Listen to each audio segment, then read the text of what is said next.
What's going on, guys? Pete here with the Evo 8. Just a quick update. Haven't been posting any videos.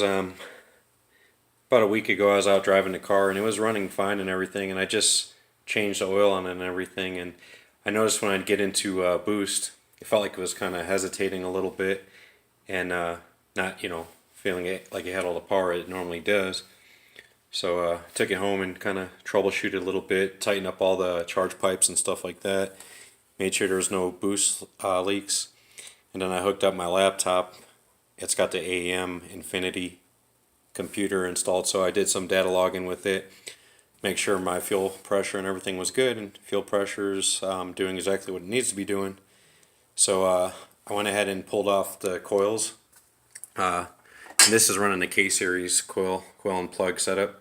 So I started checking continuity through these, and there's a couple of them that are just off. So basically, I probably had some bad ones for a while, because when I got the car, it's really hard to crank when it was cold. And I thought maybe E85 in the car coming from Florida, but that's not the case. The case was these coils were crap. So I ordered some new ones. Unfortunately, they didn't come in today like they were supposed to. So I should have them tomorrow, but I ordered 8. So I have 4 spare ones, and then I ordered new spark plugs too. And the NGKs I'm running in there. So I already swapped those out because those came in pretty quick. And the gap on them is like super tight. Well, I guess it's running 41 pounds of boost, so you gotta have pretty tight gaps on them. It's 0.016. So I just did exactly how we had them there, because when it was running well. So I'm hoping there's a big difference in power and everything like that once it actually has 4 known good coils on it. Another thing I ended up doing is the coil on plug, this one you see on there now. I actually just bought that one and put that on there. Problem I had is the one they custom made, which I'll show you here.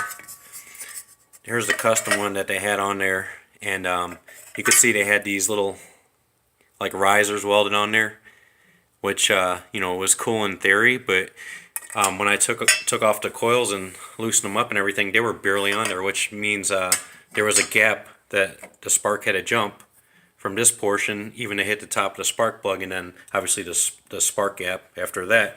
So that probably is what burned out the coils. So with this one, I put about 3 washers in there, so that's my little bit of space. And then instead of running them on the side like here, I'll show you again real quick how I have the pegs on the new one right up here. He had them here because of the way the wiring harness was. All I had to do to the wiring harness basically was just clip off just a little bit on the, it's hard to see here, but on the edge there, if you can see that, I just clipped off a little bit on each one, and I'll kind of do a rough land and show you how it works now. So coil will go on just like so, and then it pushes as it tightens down. It's gonna be perfect in place there, and you see how close it is to the engine there. So what I'll do is, before I bolt it in, sorry about the crazy camera work here. Alright, so I got the clip on there now, and then I'll line it back up. So when I tighten it down, you'll see that it just clears. I think it looks a lot cleaner, and I don't want to drill holes in this new cover I just got, But that's how I solved that problem. So yeah, just basically waiting on the coils. They'll be on there properly this time, touching all the way. So I'm imagining it's probably had an issue for a while, being, it had that gap there and stuff like that. So I do got some spares, and spare spark plugs also. So hopefully tomorrow they get delivered, because I can't wait to take this sucker out. Hopefully that fixed my problem.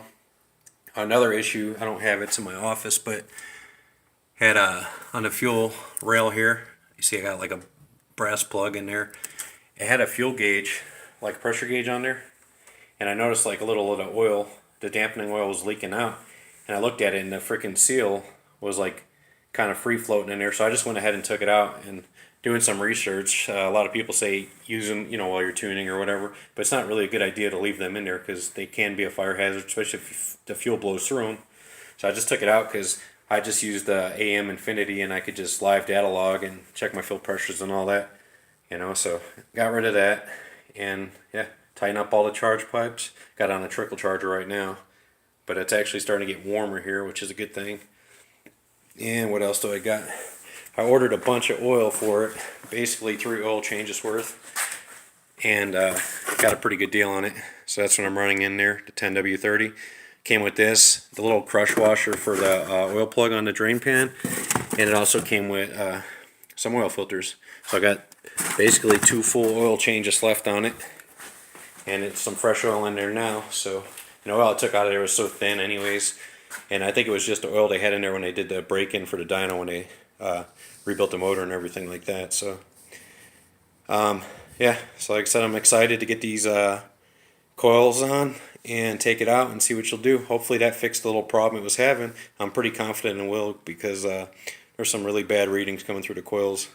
One of them was OL, which means it was probably getting nothing. So the horrible cold starts and whatnot, it was probably literally 2 or 3 of the cylinders maybe firing or trying to fire, and then once I get it fired up and warmed up, then they do okay.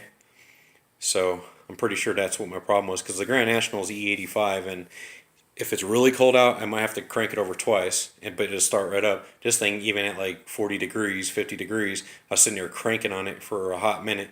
So it's definitely, it's not a fuel problem. I got to adequate pressure. It was not getting spark, which sometimes when you've been working on stuff, 20 plus years like myself, you overlook the simple things that engines need, fuel, spark, compression, stuff like that. And you always think it's something more intricate, but sometimes it's very basic stuff, especially with a modified vehicle. So thanks for watching, and I'll post some pulls on it hopefully tomorrow or the next day, and let you see what she does. Have a good day.